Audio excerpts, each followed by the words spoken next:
A Rádio Cairo Internacional apresenta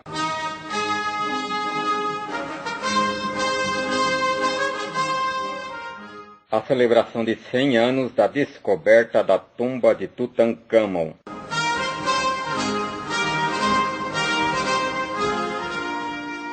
Hoje é 4 de novembro de 2022.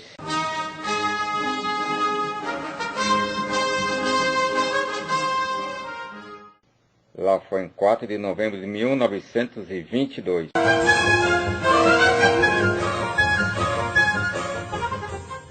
Caros ouvintes da Rádio Cairo Internacional, sejam todos bem-vindos a este programa especial no qual celebramos 100 anos da descoberta da tumba do faraó mais famoso da história, o rei Tutancâmon. No mesmo dia, 4 de novembro de 1922, o mundo recebeu uma grande notícia: a descoberta da tumba de Tutancâmon, na cidade egípcia turística de Luxor, que está localizada no Alto Egito. A notícia foi normal. Corta esse pedacinho da notícia, foi normal. A notícia não foi normal. Por quê? Tutancâmon foi um grande rei da 18ª dinastia. Governou de 1332 a 1323 a.C., na cronologia egípcia. A descoberta da tumba de Tutancâmon pelo arqueólogo e egiptólogo britânico Howard Carter da tumba recebeu cobertura da imprensa mundial na época. Por este evento inédito histórico, a Rádio Cairo teve a maior honra de organizar esta celebração especial hoje, à margem deste momento histórico, da qual participam um grupo de egiptólogos do Brasil e no mundo. E temos a maior honra da participação deles hoje com a Rádio Cairo Internacional do Egito deste evento. Agora vamos ouvir, na ordem, a professora egiptóloga Amanda Rufetus, a professora historiadora Louise Mary Souza, Louise Anipe, a doutora Janaína Xavier, o egiptólogo e historiador Júlio Gralha, o professor egiptólogo José Roberto Pellini. Vamos ouvir.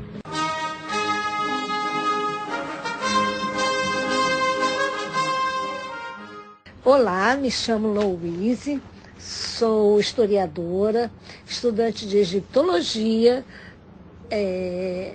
e hierógrafo. Para mim, a importância dessa descoberta da tumba de Tutancâmon, que hoje completa 100 anos, foi um marco para a egiptologia, assim como a decifração dos hieróglifos em 1822 por Champollion, que completa este ano 200 anos de sua decifração.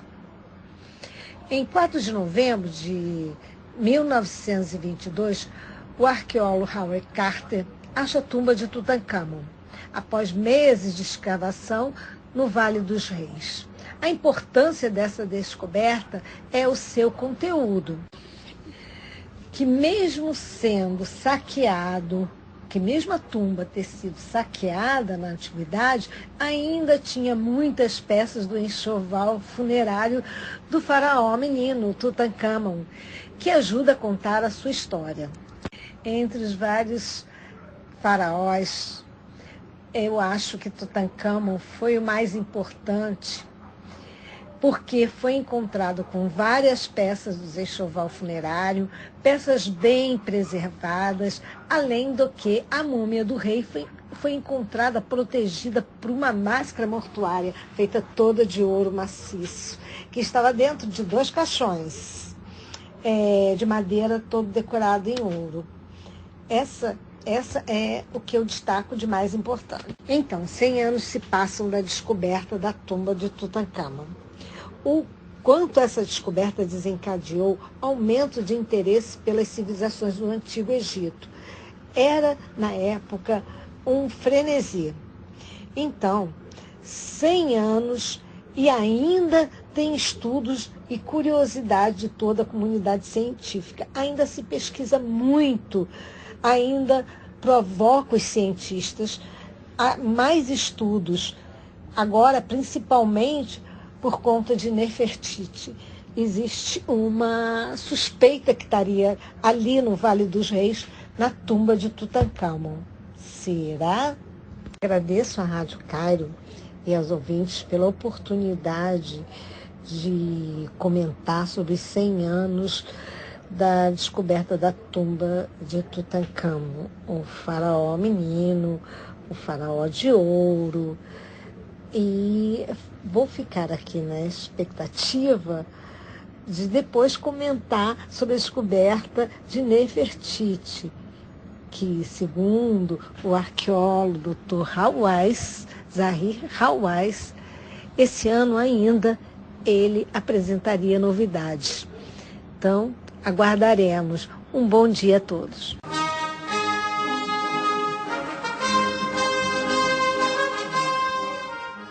Boa tarde, Mohamed. Boa tarde, Rádio Cairo. Boa tarde a todos os ouvintes da Rádio Cairo. Eu quero agradecer o convite. Novamente eu estou aqui na Rádio Cairo, juntamente com o Mohamed, para gravar aqui uma entrevista sobre os 100 anos da descoberta da tumba do faraó Tutancâmon. Então eu fico muito honrada. Agradeço muito o convite em poder participar novamente. Gravei já entrevistas em outros anos para o Mohamed, para a Rádio Cairo. E eu realmente eu fico agradecida pela lembrança e por estarem me convidando para falar um pouco sobre a importância desse evento para o Egito, para os egiptólogos, arqueólogos, historiadores e até mesmo para os interessados em geral. Queria, então, pedir até a permissão do Mohamed, que eu tenho um curso e eu quero citar para vocês alguns trechos do artigo que eu escrevi, até mesmo no momento que eu produzi esse curso. O nome do curso é Tutancâmon, o Faraó Dourado. Tutancâmon, né? O nome dele é muito importante a gente falar do nome. Eu sou professora de egípcio médio, já de 3 para 4 anos, já formei várias turmas desde o ano de 2020, do ano de 2019 também, várias turmas, 2021, 2022. Então, a primeira questão a mencionar é o nome, né? Eu acho muito importante a gente já falar o nome. Antes, o Tutancâmon não se chamava Tutancâmon, ele se chamava Tut-Ankh-Aton, imagem viva de Aton, por conta do seu pai, né, o Akhenaton, o Akhenaton, ter abolido o culto às divindades egípcias. Então, o Egito, nesse momento, durante esse período, 18ª dinastia, 1353, 1335, que foi o período no qual o Akhenaton governou, ele fecha os templos e ele passa a cultuar uma divindade apenas, que era o Aton, o disco solar. Então, nem sempre o faraó, filho do Akhenaton, diga-se de passagem com outra esposa e não com a Nefertiti, Nefertiti, a mais bela de todas, ou entre todas, ou a mais bela que chegou, o Tutankhamon não era filho dela. Então, nem sempre o nome foi esse, imagem viva de Amon. Tutankhamon, ou Tutankhamen. Antes do falecimento do pai, e antes que o Tutankhamon chegasse ao trono e restituísse o culto politeísta aos deuses oficiais do Estado egípcio, como Hathor, como Osíris, Anubis, Ptahhotep, como a deusa Ísis, como vários outros deuses, antes que os cultos fossem restaurados pelo Tutankhamon, quem estava no governo era o pai dele, cultuando um Deus único. Então, a importância da descoberta da tumba, na realidade, foi algo maravilhoso para a arqueologia, para a egiptologia. Sem isso, nós não teríamos nenhum conhecimento sobre o enxoval funerário, sobre as peças únicas que foram descobertas, até mesmo sobre a história de vida do Lord Carnarvon e do arqueólogo Howard Carter. Não teríamos condições de conhecer a proporção, a imensidão da riqueza que estava mantida dentro, trancada, sob portas fechadas, dentro da tumba do faraó. Isso só foi possível através da descoberta desse tesouro. Um tesouro que já viajou o mundo inteiro, inclusive fazendo parte de exposições em vários museus. E, diga-se de passagem, foi sucesso de público, onde se apresentou tal exposição, houve sucesso de público. Então, a gente relaciona a importância da descoberta dessa tumba com a importância da restauração do culto politeísta aos deuses tradicionais do Egito pelo próprio faraó Tutankhamon. Só que isso só acontece após a morte de seu pai, né? Akhenaton, o Akhenaton, vida em Aton, né? Akhenaton, vida em Aton. Esse era o nome. Então, como a gente gosta de deixar bem claro, no período durante o qual o Akhenaton governa, o politeísmo ele é deixado de lado e as portas de todos os templos foram fechadas. Uma tradição de 3.000 anos, 2.000 anos. Então, uma tradição de grande longevidade. Uma tradição muito, muito já arraizada no imaginário religioso e funerário dos antigos egípcios. Então, de um momento para o outro, essa sociedade ela perdeu a sua identidade no momento que ela é proibida de cultuar os deuses tradicionais. Tutankhamon ele foi do Egito e também ele foi o último de sua família real a governar durante o fim da poderosa e proeminente 18ª dinastia, governando de 1335 aproximadamente, data marcada pelos egiptólogos, a 1353 a.C., o que também, cronologicamente, os egiptólogos dividem a história do Antigo Egito, cronologicamente, em vários períodos, e principalmente Antigo Império, Médio Império e Novo Império. Então, Tutankhamon, ele governa durante o Novo Império do Egito. O nome de seu pai, além de ser conhecido como Akhenaton, também era conhecido como Amenhotep IV. Inclusive, os egiptólogos têm a teoria de que a sua múmia foi encontrada na tumba KV-55.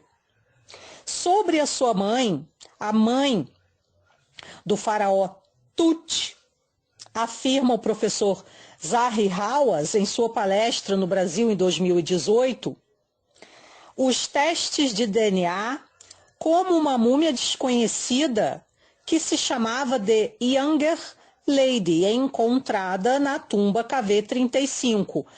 Provavelmente era a mãe do faraó Tutankhamon. O menino aos 9 anos de idade, porém com a supervisão do que seria o seu sucessor, o chamado Ai. Ele contrai núpcias com sua meia-irmã, rainha Ankhesenamen, e o casal teve 2 filhas, porém as 2 meninas faleceram logo após seu nascimento. Um estudo genético foi realizado por egiptólogos nesses 2 fetos, os filhos, no caso, as filhas do rei Tut. E o que esses testes deram como parecer? Tutankhamon realmente foi o pai das crianças. Porém, infelizmente, nenhuma delas sobreviveu. Agora, o que nós podemos também afirmar como importância, um fator de importância que liga os 100 anos da descoberta da tumba do faraó Tutankhamon pelo arqueólogo que trabalhou para o Lord Carnarvon, o Howard Carter, com o período de governo do Tutankhamon, que foi muito curto, né? Não só o governo dele, mas o governo do pai dele. O governo do pai dele, do faraó Akhenaton, durou somente 19 anos. Bom, todas as teorias levam a que possamos crer que, como Akhenaton, ele proíbe uma sociedade que já tinha a prática do culto politeísta, de uma hora para outra, essa sociedade não queria que ele permanecesse no trono como o faraó do Egito, como o senhor das 2 terras, o Nebi-Tawi, o governante do sul e o governante do norte, o Horus Vivo, uma comunidade que tem seus hábitos, o seu imaginário religioso, um hábito de já cultuar durante milênios diversos deuses em diversos templos de diversas formas, inclusive durante festas, porque havia um calendário de festas no Antigo Egito para que esses deuses fossem cultuados ao longo do ano. Então, o Akhenaton, ele não só proíbe a população fechando os templos, como ele tira essa identidade religiosa do povo, do seu povo, da sua sociedade, da sua comunidade. Então, de uma hora para outra, essa sociedade, ela se vê tendo uma obrigação de cultuar uma divindade sem forma, sem corpo, que não dizia nada para essas pessoas, uma divindade que tinha por imagem apenas um disco solar com algumas mãos que desciam sobre esse disco. Isso não significava nada para uma comunidade que estava acostumada a cultuar deuses semelhantes a eles em forma física. Porque os deuses do Antigo Egito, de acordo com a própria mitologia e os mitólogos, eles tinham uma forma física. É claro que eles também eram representados como animais, mas eles tinham forma humana, assim como as pessoas do Antigo Egito, o que deixava as pessoas muito mais confiantes e seguras no momento que elas estavam fazendo as oferendas para esses deuses em templos, cultuando esses deuses durante os festivais. Agora, de uma hora para outra, elas perdem essa oportunidade, porque o próprio governante, que seria a pessoa responsável em guiá-las, em conduzi-las, ele simplesmente proíbe um tipo de prática, um tipo de tradição religiosa, e a sociedade, de repente, fica sem entender o que está acontecendo. Então, nós acreditamos, né, os egiptólogos e nós, arqueólogos, historiadores, pesquisadores, somos levados a crer que, por isso, o governo do Akhenaton ele não dura. Sobre do governo do faraó Akhenaton, sobre o início do governo do faraó Tutankhamon e sobre os 100 anos da descoberta do seu enxoval funerário dentro da sua tumba. Bem, vou ler aqui um trecho também do meu artigo que eu escrevi aqui para que compusesse parte desse curso. Tutankhamon, Tut-Ankh-Amon, vida em Amon, imagem viva de Amon, o senhor das manifestações de Ra, Neb-Keperu-Ra. Era assim que Tutankhamon era conhecido durante a 18ª dinastia, no momento que ele assume o trono, que ele passa a ser o governante. Ele se torna o Neb-Keperu-Ra, senhor das manifestações de Ra. Os faraós possuíam o nome de nascimento e nome de trono. Tutankhamon ele restaura a antiga religião egípcia politeísta. Ele dá a ordem para os sacerdotes do templo do deus Amon-Ra em Tebas, que todas as portas dos templos fossem abertas, as estátuas fossem novamente erguidas, templos fossem novamente disponibilizados, que o público pudesse ter acesso a esses templos, novamente ao calendário e aos festivais que honravam esses deuses mitológicos tão tradicionais e tão importantes na visão cosmo-religiosa dos antigos egípcios. Então, os sacerdotes ficam responsáveis em abrir as portas desses templos e, é claro, precisaram realmente fazer reformas nos templos, reformas nas estátuas que foram destruídas durante o governo do Akhenaton e convidar novamente a sociedade a fazer parte das festividades e dos ritos dentro da casa do Deus. O templo era considerado no Antigo Egito a casa do Deus. O Per-Necher. O que é o Per-Necher ou Per-Necher? Casa do Deus. Para os egípcios, Per-Necher significava templo. Era o local onde habitava a estátua e dentro da estátua habitava o Ka do Deus, como se fosse uma espécie de força vital daquela divindade que morava dentro daquela estátua, habitava dentro da estátua. Para ela eram oferecidos, por exemplo, produtos como carne, aves, pato, incenso, água, vinho, cerveja, pão, além de outras oferendas. Então, graças ao trabalho do Howard Carter e graças à oportunidade que ele recebeu do Lord Carnarvon, que ficou praticamente 10 anos financiando esse trabalho e durante esses 10 longos anos sem sucesso, porque foi bem no final dessa década que o Howard consegue realizar a sua grande descoberta, a descoberta da sua vida, uma descoberta histórica que mudou a história da egiptologia e da arqueologia no mundo. Então, durante quase uma década, houve um trabalho sem nenhuma produtividade. Quando Lord Carnarvon estava quase desistindo, ia já parar com o financiamento, ia cortar a verba, tá, para o trabalho do Howard Carter e dos seus funcionários, não iam mais poder ter oportunidade de escavar, tá, na necrópole egípcia, quando o prazo que Lord Carnarvon deu para Howard Carter conseguir alguma coisa ou perder o financiamento, esse prazo estava quase no fim, o Howard Carter consegue realizar a descoberta da tumba. Então, olha que interessante a frase que fica logo acima das portas, que eram trancadas, dentro das portas foi descoberto o tesouro.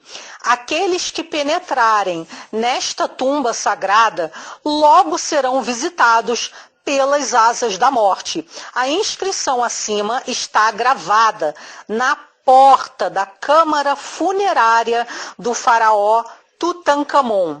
Há 1.500 anos, os faraós do Egito foram postos para descansar no Vale dos Reis, local que os arqueólogos acreditam ser o mais rico da Terra. A grande descoberta do magnífico tesouro ocorreu em 24 de novembro de 1922, realizada pelo arqueólogo inglês Howard Carter, financiado pelo 5º Conde de Carnarvon, George Edward Hebert. Um conde que até então viveu durante toda a sua vida na Inglaterra, mas por problemas de saúde ele se muda para o Egito. Então, a descoberta ela muda os rumos da arqueologia, ela sai no London Times, ela é publicada em todos os principais jornais do mundo inteiro, pessoas do mundo inteiro, elas viajam para o Egito para saber mais sobre essa grande descoberta. Ou seja, uma realização que ela ficou para a história, ela entra realmente para a história. A morte do menino Deus faraó marcou o fim da linha real da 18ª dinastia. O poderoso Tutankhamon reinou por cerca de 9 anos. O principal vizir do Alto Egito foi User-Montigiu, mas Pentigiu também era vizir. Porém, não se sabe ao certo de quais das duas terras, ou sul ou norte, ou alto ou baixo. Um fragmento da folha de ouro da tumba KV58 mostra que Ai, o sucessor de Tutankhamon, era chamado de sacerdote da deusa da verdade e justiça Maat, junto com um epíteto, vizir fazedor da divina Maat. O epíteto não estava de acordo com a descrição utilizada pelo vizir, mas pode indicar um título informal.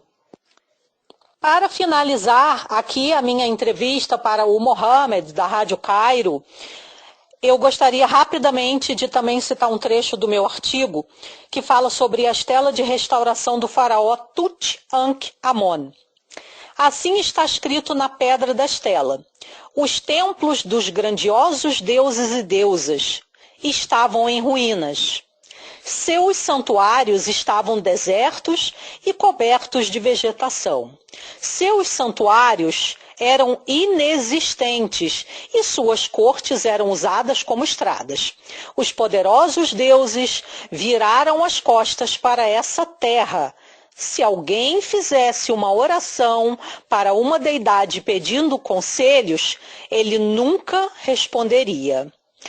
Essas são as palavras esculpidas na famosa estela de restauração do faraó Tutankhamon, que foi descoberta cerca de 1324 a.C.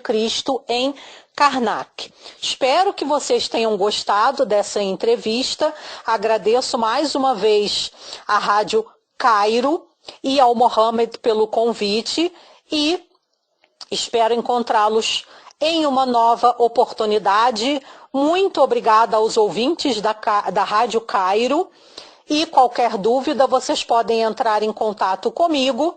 Meu nome é Amanda Martins Rutfles, basta jogar esse nome, né? Você digita esse nome no Google e você vai encontrar uma maneira de falar comigo, tá? Solicitando meu contato, e-mail, WhatsApp, telefone. Muito obrigada ao Mohamed e desejo um ótimo final de domingo para todos.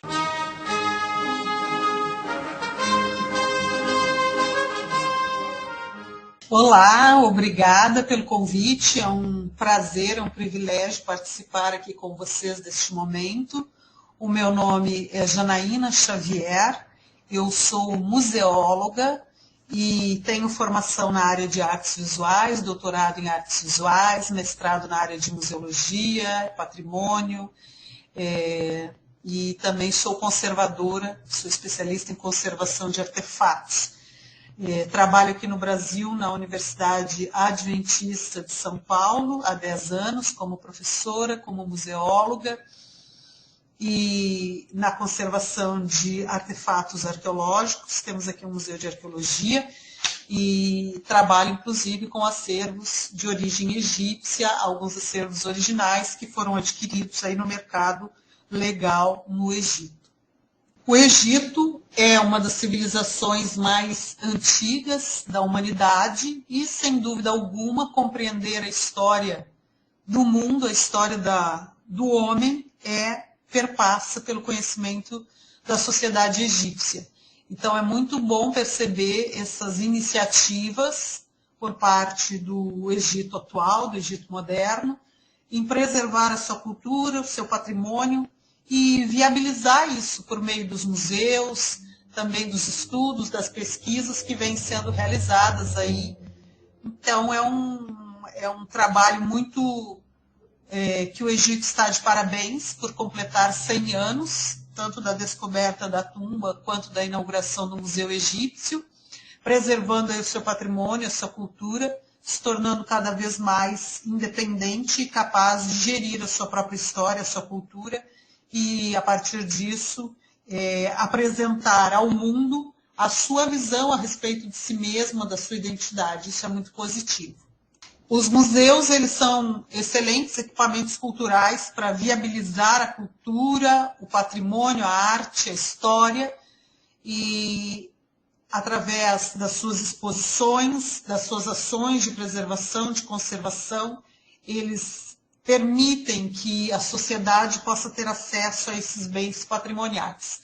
Então, o Museu Egípcio, que é, como vocês acabaram de afirmar, um dos museus mais antigos, tem um potencial enorme, tanto para a sociedade egípcia, mas também para o mundo, e, com certeza, esses acervos eles podem oportunizar muito conhecimento, muita cultura, e também muita apropriação do universo artístico por meio das obras, dos artefatos que são exibidos, expostos e conservados no museu.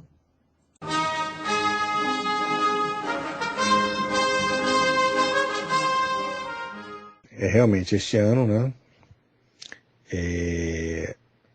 em 1922, para ser mais exato, na manhã, né, do dia 4 de novembro de 1922, após 6 anos de escavações infrutíferas, né, o Carter, né, pensava que seria sua última temporada no Vale dos Reis. E mesmo assim, Lord Carnarvon ainda estava disposto a financiá-lo. Mas naquela manhã, quando já se pensava que não havia mais, né, não havia chance de encontrar, né, a tumba foi encontrada, né, e o mundo pôde ter, né, pela primeira vez, um acesso a uma tumba intacta com um chavão funerário. Então, isso é um valor inestimável, né? O fato de a tumba estar imprensada entre outras tumbas, teoricamente mais importantes, permitiu que elas ficassem, né, permitiu que a tumba de Tutancâmon ficasse selada, né, protegida. Há algumas teorias que acham, né, que apontam, né, para uma certa tentativa de roubo em uma determinada época, mas os materiais foram recuperados, né? Mas essa teoria realmente eu não tive muito acesso a ela. Mas essa teoria teria por base que o selo colocado posteriormente seria o selo da necrópole. Se não me engano, são 9 chacais, alguma coisa assim. Mas eu não tenho certeza sobre isso. O fato é que essa tumba está intacta, né? Ela foi encontrada de forma intacta. E sua importância, né? Qual é, assim, a dimensão de ter uma tumba intacta? O fato da tumba, essa dimensão da tumba estar intacta, né? Ela leva a quê? Leva a gente ter acesso, né, ao enxoval funerário, a uma série de materiais que às vezes você não encontra, né? É muito comum você encontrar os vasos canópicos, os 4 vasos, né? Mas lá foi encontrado muito mais. Foi encontrada uma quantidade muito grande de materiais que podem ser vistos no Museu do Cairo. Né? Existe uma teoria de que talvez parte desse enxoval não era para Tutancâmon, até porque ele faleceu jovem, né? Bem cedo, né? Por volta dos 19 anos, 18, 19 anos, né? e que teria, na verdade, sido de outra, talvez de Nefertiti, alguma coisa assim. Devemos lembrar que estamos no período de Amarna e a arte ela tem uma característica mista, andrógena. Então, alguma dessas estátuas tem essa característica, e poderia se pensar, nesse aspecto. O fato que o enxoval ele é uma gama de materiais muito grande, que materiais pessoais, né, do vestuário pessoal, um enxoval preparado para o sepultamento, mas também materiais, né, e equipamentos que eram utilizados em vida. Então isso permite um pouco conhecer não só técnicas de construção, como a cultura, né, o uso na vida cotidiana. Então é de uma importância muito grande. Então, a importância não está, talvez, em ter ouro e peças, pedras preciosas, vamos dizer assim, mas o conjunto que pode mostrar aí a sociedade egípcia. Tutancâmon, na verdade, né, dentro desses faraós da 18ª dinastia, ele até não é um dos mais significativos. Ele ficou assim conhecido e significativo por conta, né, da sua tumba. Pela riqueza, não só quando eu falo riqueza, não é somente material, no sentido de pedras preciosas, ouro, né, mas da quantidade de informação que a arqueologia, a egiptologia, a história pôde ter em função, né, de um enxoval que, né, praticamente um enxoval intacto. Então isso essa é a principal característica. Além disso, né, outra característica que deu muita força ao Tutancâmon, né, foi justamente essa noção da maldição do faraó, a maldição do Tutancâmon, né, que vários teriam morrido, a ideia do Lord Carnarvon, que se feriu realmente, né, no rosto, e teve uma infecção e morreu. Então, uma série desses assuntos, né, aparentemente foram todos uma construção da imprensa, né, da imprensa da época. Criaram uma verdadeira mística, né, um conto. E isso também impulsionou, né, assim, a importância desse faraó. Mas ele é um faraó que reinou, né, pouco tempo, né, e ainda pegando um pouco do período amarniano. Durante o reinado dele, era jovem, né, talvez com seus 12 ou 13 anos, é feito um decreto, aparece um decreto retornando ao culto aos diversos deuses do Egito, né? Quer dizer, encerrando o período do faraó Akhenaton, né? do culto a Amarna, né? Do deus Sol, do caso, do deus Atom, mas retornando, abrindo os templos, né, de outras divindades. Então isso é uma importância, não? Mas talvez não tenha sido ele que tenha feito isso, por ser muito jovem, sim, ou isso, né, tutores que estavam presentes naquela época. Então, a importância do Tutancâmon, né, ela, até onde eu posso compreender, lógico que existem outras perspectivas e teorias, né, é mais da questão do descobrimento do seu enxoval do que, na verdade, das suas ações como faraó. Bom, o que eu gostaria de dizer, né, que na verdade é um marco, né, é um trabalho de vida do Howard Carter, né, mais de 15 anos, né, ainda existe a casa dele, se eu não me engano a casa dele existe ali na região do Vale dos Reis, E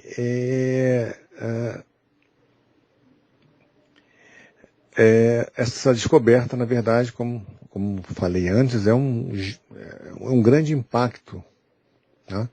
No sentido das informações que que os egiptólogos, arqueólogos, antropólogos, né, historiadores foram capazes de obter, né, dentro da questão de uma vida cotidiana, de tecnologias, de produção por exemplo, de carroças, né, de bigas, de ferramentas, né, uma série de produtos, né, de tecido, material de tecido que ainda era usado, né?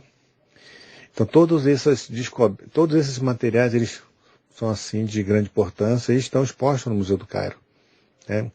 É uma quantidade muito grande de materiais para os estudos e trouxe à luz uma vida cotidiana de um monarca egípcio. E nada mais importante de a gente, né, celebrar aí, né, o dia 4 de novembro de 2022 como centenário dessa descoberta. A tumba foi descoberta em 4 de novembro, mas ela só, se eu não me engano, ela só vai mesmo à exposição aberta ao público, né, aí se eu não me engano, no ano seguinte. Né, e também que e é o momento mais ou menos que condiz com a questão da maldição. Né? Então lá em março de 1923, né? Se eu não me engano, não, antes de, né? Desculpe, em 2023 ela tem uma abertura ao público, depois ela faz um fechamento por alguns problemas de fechamento da tumba por conta de uma avalanche, alguma coisa assim, mas e aí lá em março de, né? Eu não sei bem a data, talvez em 17 de março, 18 de março, não me lembro muito bem, tem aí a ideia dessa maldição. Né? Então, eu vejo que essa descoberta ela passou por algumas fases. Né? A descoberta em si, a criação de um mito a partir dessa descoberta, né? E hoje nós temos o real sentido da importância, né? Por toda a informação que chegou até nós, né? Nós quando falo, né, para a egiptologia e para o mundo inteiro, né, desse cotidiano e de todas as outras áreas das ciências que podem estudar e aprender com os artefatos encontrados, né, e deixados, né, pela realeza da 18ª dinastia. Muito obrigado a todos. Muito obrigado a todos e gostaria de agradecer mais uma vez aos nossos amigos, né, da rádio, e que a rádio tenha sempre a sua força, né, a sua pujança, né, e possa informar brasileiros, egípcios e toda a comunidade que escuta a rádio. Um abraço, muito obrigado e até o próximo encontro.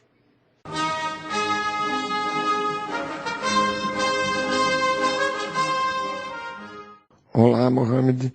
Olá a todos os ouvintes da rádio. É um prazer estar aqui de novo. Esse ano a gente comemora os 100 anos da descoberta da tumba de Tutancâmon. E esse é um evento bastante importante dentro da arqueologia egípcia, porque ele é um momento que marca, de uma certa maneira, o processo que vai levar à nacionalização definitiva da arqueologia egípcia. Uma arqueologia que era dominada administrativamente, cientificamente, por pesquisadores estrangeiros, e a partir da tumba e da descoberta da tumba de Tutancâmon, começa um processo que vai levar pela primeira vez os egípcios a assumirem a sua própria arqueologia. É por isso que a descoberta de Tutancâmon é tão importante. A tumba de Tutancâmon e o próprio faraó se tornaram tão importantes por terem sido, né, identificados enquanto uma tumba intacta, né, o que nos dá um vislumbre muito grande de como um faraó e como eram os ritos funerários dedicados a um faraó no Egito. Muito mais do que os objetos em si, o importante da descoberta da tumba nos dá um retrato mais ou menos fiel do que foi o ritual funerário dedicado aos governantes do Egito Antigo.